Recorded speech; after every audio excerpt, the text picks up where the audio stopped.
This is Nico from CUTV, here reporting on From Our Eyes to Yours. It's an event hosted by the Montreal Indigenous Community Network, and it's a closer look at the realities of Indigenous people who are experiencing homelessness in Montreal. Hey everyone, we're with Leilani Shaw, the Executive Director from Montreal Indigenous Community Network. We're here to ask a few questions about the event. Thank you so much for coming. Thank you for having me.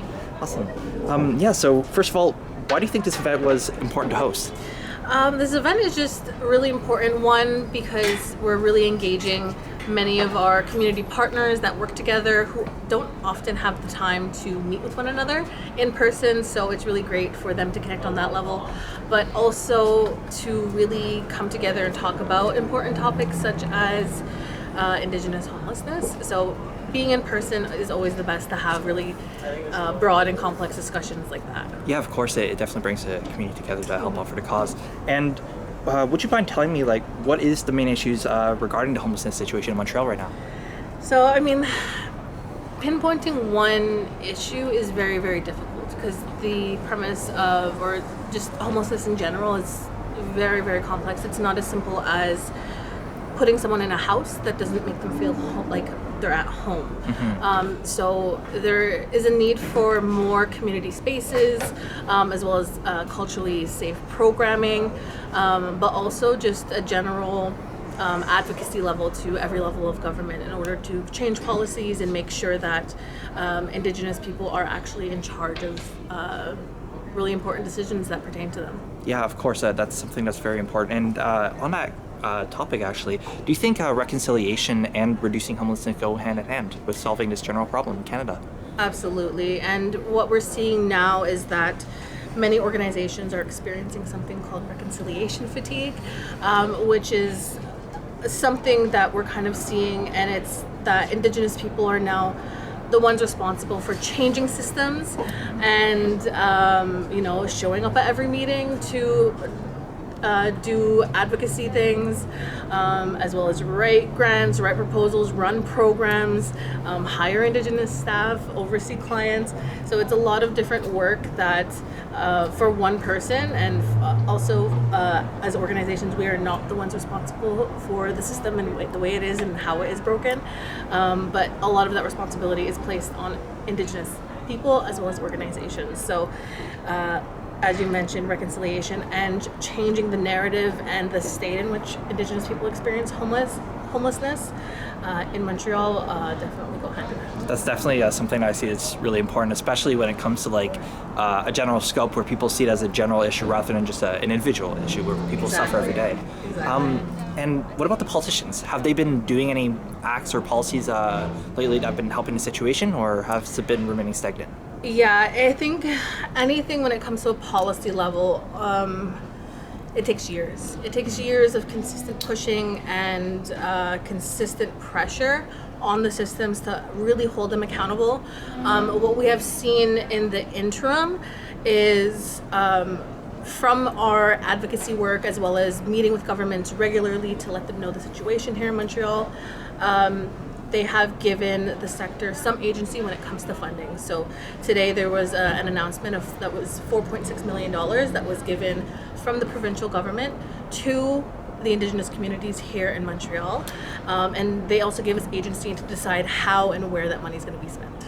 Awesome, yeah. And what can we as people, as individual citizens, do to help out the situation? So I think for general, not general, what I think for the general public is to really get educated. I would say question everything you know about Indigenous people, read Indigenous literature, listen to Indigenous podcasts, read Indigenous books, because I think the narrative that comes with who and what Indigenous people are has always been told through the lens of settlers and post-colonial institutions. So that has really skewed the perception of who Indigenous people could be. And, we're just regular people, but we have a deep-rooted connection and deep-rooted history when it comes to colonization and other things that absolutely affect our lives today. And on a more personal question for myself, where I'm from in Ottawa, there's been a large push over the past few years to embrace more Indigenous literature and stuff and to our education system, as well as making, for instance, in my school, we had a mandatory Indigenous studies class replaced a grade 11 English level. How do you feel about those kind of changes in our education system? I think it's really important that the rest of Canada is really educated on Indigenous people, because it's not just one Indigenous group. There's hundreds who speak hundreds of language, who have very unique perspectives, worldviews, creation stories, ideologies, ways of being, foods, etc. So having something like that is always really important, but it's like that's the bare minimum that could be done. Especially when it comes to educating. Sometimes education about Indigenous people is always through the lens of these are what people were in the past, and it never really goes into who Indigenous people are today. Like, we are not just people who work in the fur trade or who go through residential schools. We are a living, breathing, thriving population, and we really do deserve that recognition. And that's an incredibly valid point you brought up there. It's something that even with me in high school I saw, it was definitely, we looked at the past and we never looked at the present, and especially problems that are going on today. It was only with the guest speakers that we actually saw that real change. Exactly, and I think something that I can bring to compare it to is people now know kind of the harms of what residential schools were and are, and the impacts of that. But things like this report really goes to show and highlight that the new thing that's kind of replacing residential schools is the current child welfare system, and how Indigenous children and families are over targeted by social services, youth protection. And there are more Indigenous children in care today than there ever was at the peak of residential school. So we still don't know what the effects will be from that. Yeah, and I think this would be our last question. Is the housing program, the Housing First program, a helpful tool that you found? And if so, what have been the challenges that you've also seen from this program?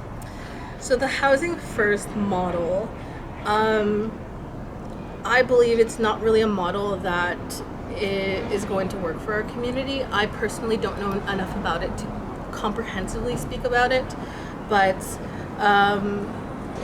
simply putting people in a home and paying their rent is not enough. There has to be more efforts around building community, sustaining community, connecting people with their community, and really fostering a sense of a stakeholder or a share, or people thrive when they're given a task and give back to their community and see themselves recognized in that sense. So there's always more that can be done, so we're really trying to focus on that and supporting the organizations that are doing something similar. Thank you so much for these really insightful answers to our questions. I really appreciate you coming on today. Thank you for having me. Awesome. Master.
So the first amount that I'm going to present, so out of that $4.6 million, the network received $410,000. So this is going to be over 3 years, so from 2023 to 2026.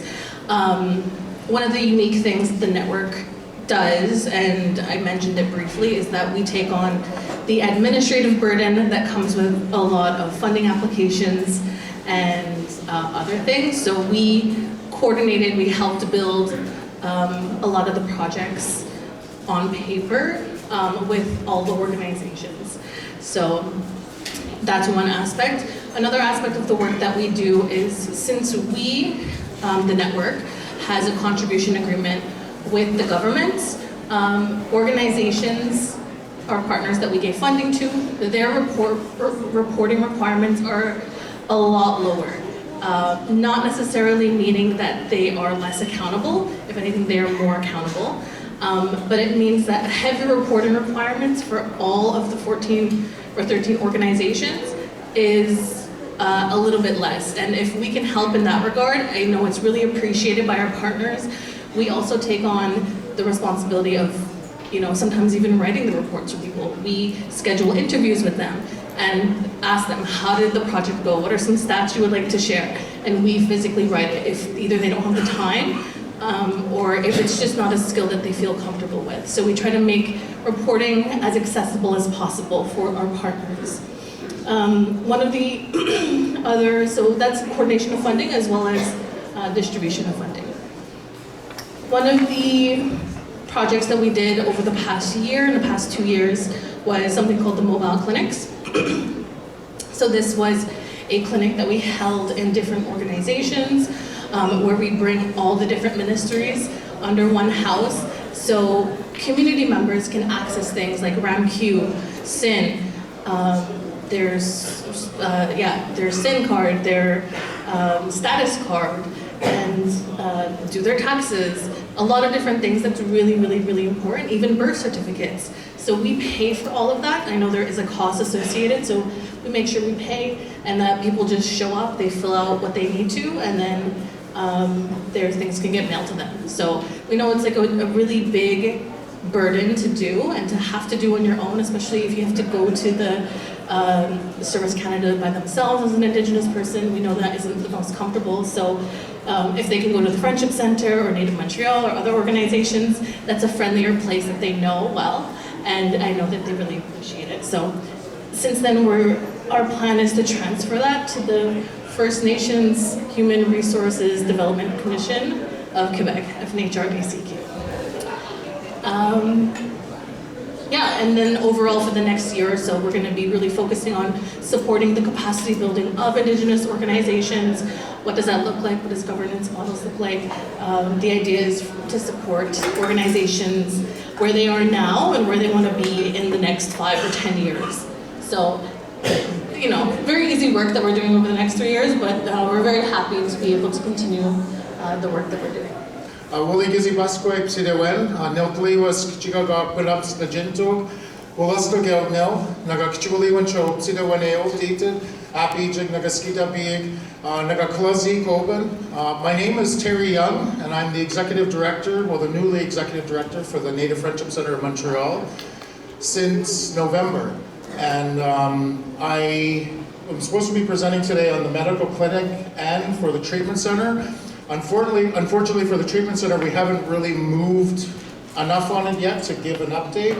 We will give an update though to the network and to the other partners as we go along. But today I really wanted to showcase this amazing woman who I've been working with for the last few months to keep our medical clinic going. So I'm going to turn over my time to her for her to give a presentation on the fantastic services that she's been offering to the Indigenous community of Montreal. So I introduce Lucy Catherine Rivet.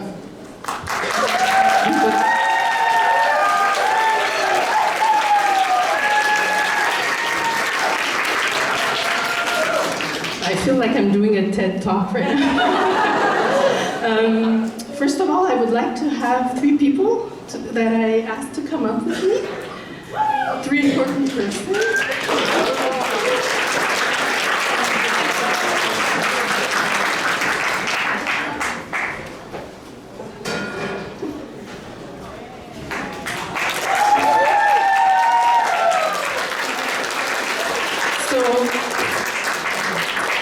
the creation of this clinic is basically for them, for our people that need help, our people that are vulnerable, that are on the street, and they need a place safe to come and get care. So Maggie, Kurt, and Annie, I don't know if you want to say a little word. Just present yourself. Annie?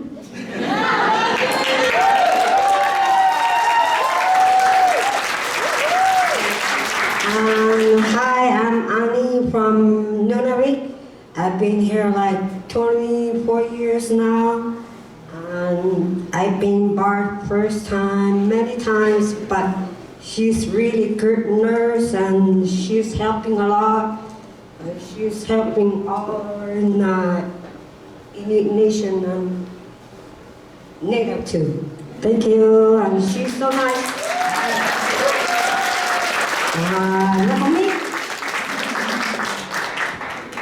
Hi, my name is Joseph Kurt. I'm from Laximo and I'm in Isnabe. And she helped me a lot with my medications and everything when they're not, when I can't, because sometimes I'm so hangover, so she helped me a lot. Yeah. I'm so thankful for her.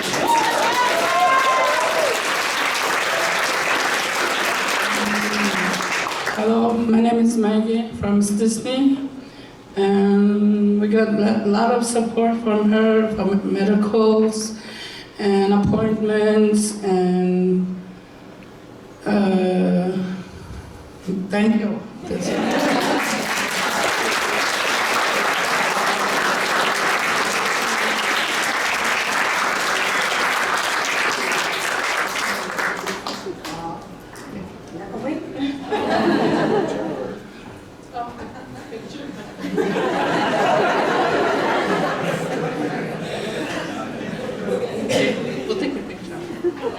Okay, so it gives you a bit the reason why we're here. So just a bit to talk about, since we started in September. Just take my notes out. Officially, it's a partnership that was created with Doctors of the World. I'm officially hired by Doctors of the World. Big hand of applause for Penelope and Ashanti, who are the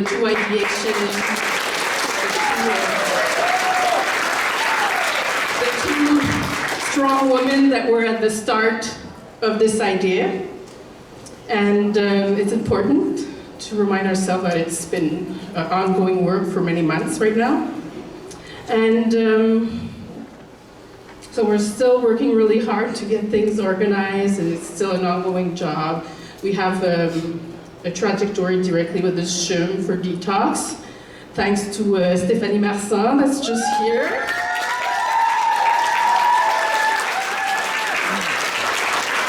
And also, well, just a bit of numbers. This morning I just ran a bit of statistics just to see how many patients I have right now on my caseload and how many consults I did since September. So I'm a bit surprised, and at the same time it means that we're doing something. So since September 5th, when I officially started the clinic as Doctors of the World Clinic in the Friendship Center, I have done 444 consults since the beginning. And I have 198 patients on my caseload right now. And it's all people that I see. I work without any, it's very low threshold, and it's the principle of no wrong door. So anytime, I don't take appointments. When I'm there, patients could come and see me. Well, granted, I'm not with somebody else, you know. But usually I try to be easy access. Sometimes it's not easy because I have a lot of patients coming in, but I have a lot of help with the team. There's a team of the Friendship Center that are staying, there's some here, and the team of the Indigenous Navigators of Doctors of the World, which is a program also that has been developed to help our people to navigate through the healthcare system. So they at the same time the accompaniment and the advocates for our people that have problems navigating in the system, which is, we know, there's a lot of systemic racism, there's a lot of issues that are difficult, barriers to access. So basically, that's what we're all trying to do right now, and we're still working on a lot of other partnerships. So I hope I'm not forgetting anybody. And we have our elders also we work with at the clinic. We try to have a holistic approach. And I didn't present myself. I'm Lucy. My mother is Anishinaabe from Barrier Lake. And my father is French-Canadian from Montreal. I'm a nurse practitioner, and I'm working at the Native Friendship Center and the Médecins du Monde Proximity Clinic. Hello everyone, my name is Stephanie Barassa. I'm a settler from Treaty 6 in Alberta. I'm the coordinator for Tassut for the last 4.5 years. Hi, my name is Des Gregoire. I'm from the Innu Nation of Wahat Meliatinam. And I'm the current full-time Indigenous Youth Outreach Coordinator, working with Indigenous Youth in Care, with a special representation with Inuk children. I also run Camp Thrive.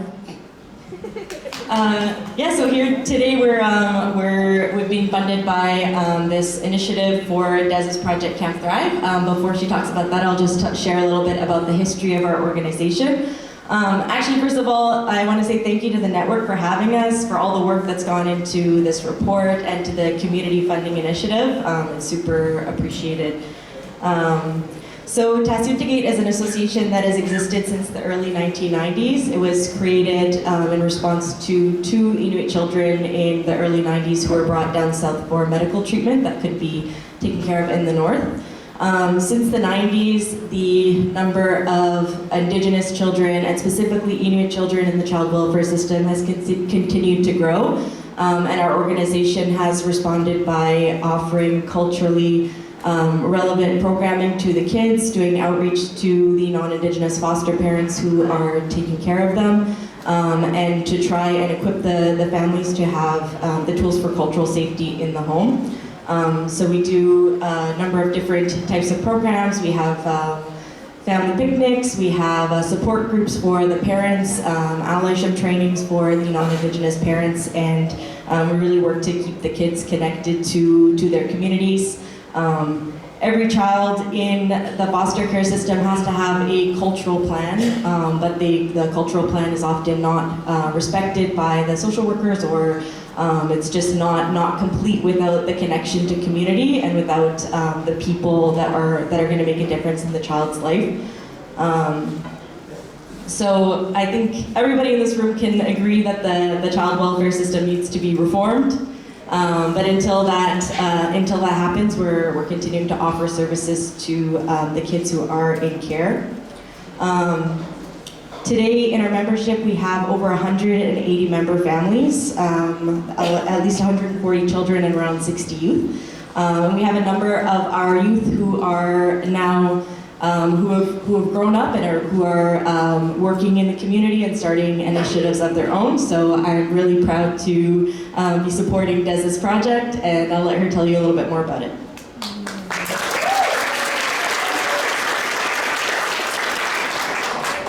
My hands were sweating. So hi, like I said, thank you for that stuff. What she's referring to people who grew up in their organization. So that's actually part of my story too, and it's a bit of the story about how Camp Thrive came to be. This is like a very important project, but it's also a personal one. So like, I've sat in a couple of presentations before this, but I'm a former youth in care. I grew up in foster care. I was a birth alert, and I was the 6th child of 9 kids. And I was placed into foster care when I was literally like 5 days old, and I aged out when I was 20. And so something that I wanted to talk about was about my program and kind of what it means to the youth and what it means to me. So like Stephanie said, we support really, really hardworking and very really good allies of kids who are placed in care, no fault to their own, but just how the system works. And so how I started Camp Thrive was being in foster care, I was really disconnected from my own culture, and that led to a lot of shame, a lot of insecurity, a lot of questions. And it was only until I was about 12 or 13 where I met my elder, and then I started getting into the community events. So I met Teely when I was 12, I believe. My social worker took me to the Native Women's Shelter to show me where I grew up, and wanted to connect me to positive role models and actually have a vision of what it means to be Indigenous, because what I was learning was that Indigenous people were struggling and a lot of street involved. So I started Camp Thrive because I realized there wasn't enough programs for our Indigenous teens because of a lot of structural barriers. A lot of them need constant supervision. Some of them have behavioral issues that prevent them from going to other sleepaway camps. So Project Thrive is a 7-week program run 4 days a week with all Indigenous animators. Probably half of them last year were from CARE themselves, which were really amazing, because it's a program for youth by youth, and it's really, thank you for that. One of the highlights of the program that we have done is we're literally doing creators work, because it hasn't been done in the past in Canada, and it's a really special program because we're trying to do something really difficult to do in an urban setting, and so far it's going well, I hope.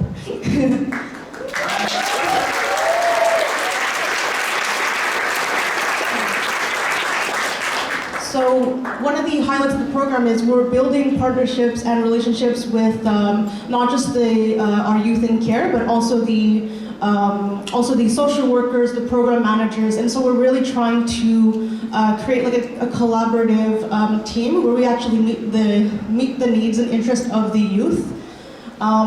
Before I started Camp Thrive, I actually reached out to different community organizations to ask what are some things that they're struggling with in terms of retaining kids, having kids in care attend their programs. So this really creates a bridge between youth protection and if you ever heard about the stories about trying to collaborate with Bachelor or DYP, it just hasn't been doing so well. But I'm happy that they're listening to me now, so it's nice.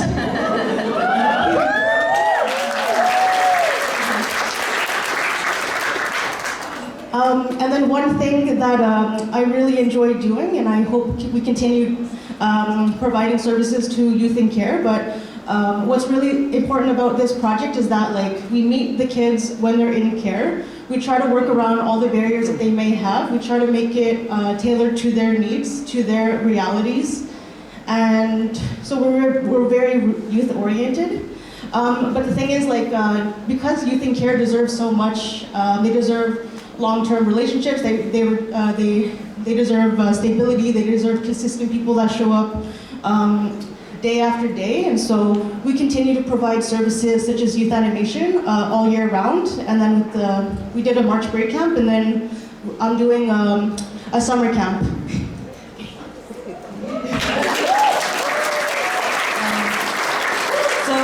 We're also presently hiring youth animators, Indigenous youth animators for our summer camp. So if you know anybody who wants to act as a mentor to Indigenous youth in care, please refer them to us. And yeah, I just want to highlight all the work that all our partner organizations are doing in the community. And when the youth need a lot of support, and they need a lot of support before they turn 18 and before they age out of foster care. So we hope that through programs like this, that the youth can gain the confidence to start dreaming about what they'd like to do after they age out of foster care, and to have the resources and the community support around them to make that a reality.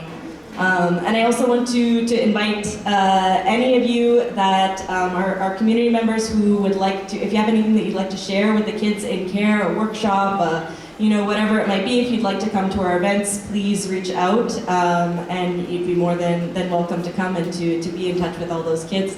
They need to be, they need to have access to their community, so we'd love to have you.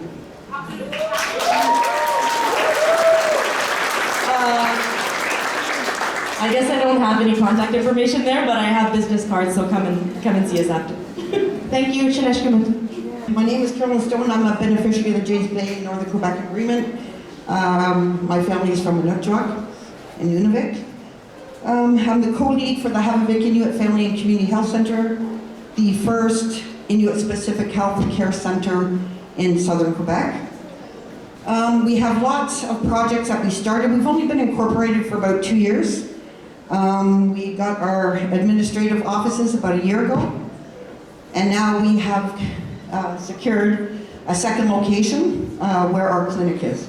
We are now open Thursdays from 10 to 4. No appointment necessary, no RAMQ card or whatever they're called. If you're Inuit, come in and get looked after. We have 8 doctors that currently work throughout the north and rotate. So there's a different doctor every week, but it's all respectful, safe health care for our Inuit community that live in this north. We have a couple projects. You can go on our website and check them out. We have an elder support network. Started with 4 elders, we now have 51. Yeah, and we support them in every way. They get monthly boxes with country food, essentials, but we deliver it to them. We change light bulbs, we take out garbage, we visit, which is what most of our people are just looking for. We have lots and lots of partnerships. One important one is with Inuitsvik, which is a health board that runs out of Nunavik. Through them, we now have found, well, there's about 40, which really surprised me, but we found about 15 Inuit who are in long-term care due to disabilities of various sorts. We now visit them monthly. We have decorated their rooms with Inuit pictures and got them DVD players with music to help them remember where they're from. We do tons of stuff. We have lots of fun stuff. We deliver cooked food to the hospitals, Montreal General, Verdun, and the Glen. Our country food is cooked by our elders. We deliver about 45 meals a month to our Inuit patients. One is maternity patients only. The other 2 hospitals are any Inuit patients. So we pretty much do whatever we're asked to do if we can. This project of the $400,000 was for a health facilitator navigator.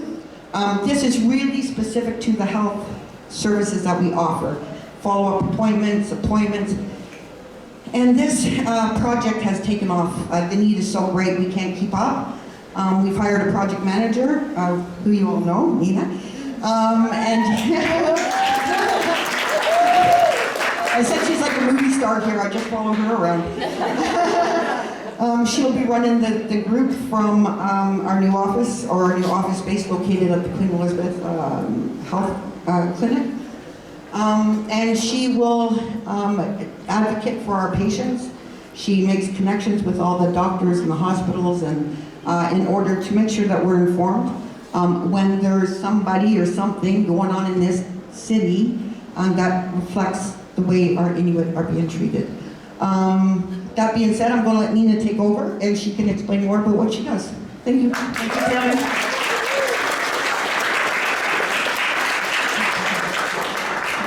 Oh, she left me. People are like, oh, are you here to throat sing? I'm like, nope. I'm not the entertainment for once. But I was stepping out here, I was like, oh, maybe I should ask Carolyn to throat sing. Good afternoon, my name is Nina Sigalowitz. I'm the navigator manager for Havavik. You know, and one of the things that I really was listening to, and from this morning's presentation of all the research that is done, and the hardships that we as Indigenous people, as First Nations, Inuit and Métis, one of the things that struck me was throughout the hardships, all the things, the barriers that we are challenged with every day, there was not one slide about the strengths that we have. And this is what at Havavik we try to harness in our community, because for a long time the dialogue has been about what we can't do or what has blocked us. So through everything that has been traumatic, and it's not positive toxicity or toxic positivity or whatever, it's acknowledging the fact that, you know, as Inuit, we have been through a tremendous amount of change from the igloo to internet in only 60 years. And so what we try to do is, when we reach out to our community members, is to really harness their strengths and their resilience. So all the things that came out in the research about what we are challenged with, we have met that challenge, whether it's on our own, whether it's with family, whether it's going to search out family. And I think when I started, I've been working for about 30 years in the community, and one of the greatest things of working at Havavik is being able to help the community members realize how strong they really are.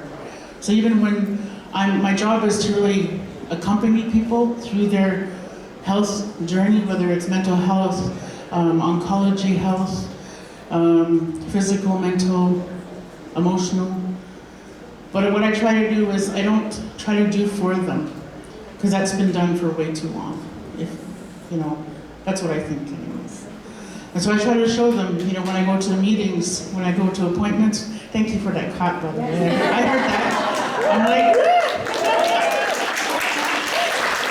so when I go to meetings or when I go to accompaniments, sometimes I have to show up like as a mama bear. Like, don't mess with me. Don't mess with them, because you're being watched. Because sometimes doctors will dismiss us. And as myself, being a mom and a grandmother, I have gone through the health system and been dismissed and said, you know, like, I'm gonna get emotional, but when I went to give birth and I had my first daughter, she had like that Mongolian thing, Mongolian spot or whatever. And right away the nurse called the doctor. And I knew right away in the pit of my stomach she was gonna be quick to call youth protection. And way too often, we as Indigenous people are afraid to get our health taken care of. Because we think if they see our kids with missing teeth or a scratch or a bruise, just being regular kids, then we think they're going to be taken away.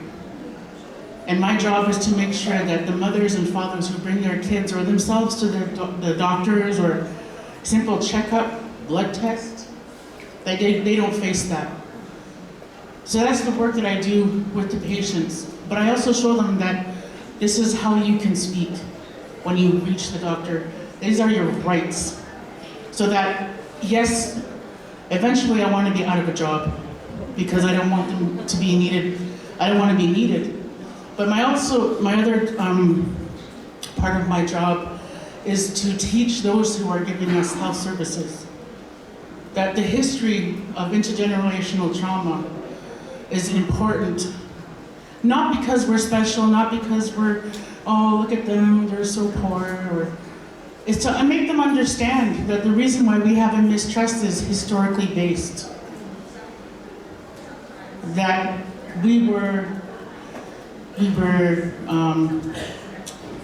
our women were operated on so that we wouldn't have babies without our knowledge. Our babies were taken away by doctors. So my job also is not only to empower our community members, but through my job, I try to really empower the healthcare because I want them to be on our side. I no longer want the next generation to be afraid of going to the doctor. I want them to show up at the doctor saying, this is what hurts, and not be afraid of dying. We shouldn't be afraid to die when we go to the hospital. So, sorry, that was a long one. But I'm just saying, I'm really happy to be working at Havavik. And anytime there's an Inuit community member, you know, who needs support, or if you know anybody who's coming from up north, who might be in, please reach out to us. And it's an honor to see all of you today. Nakome.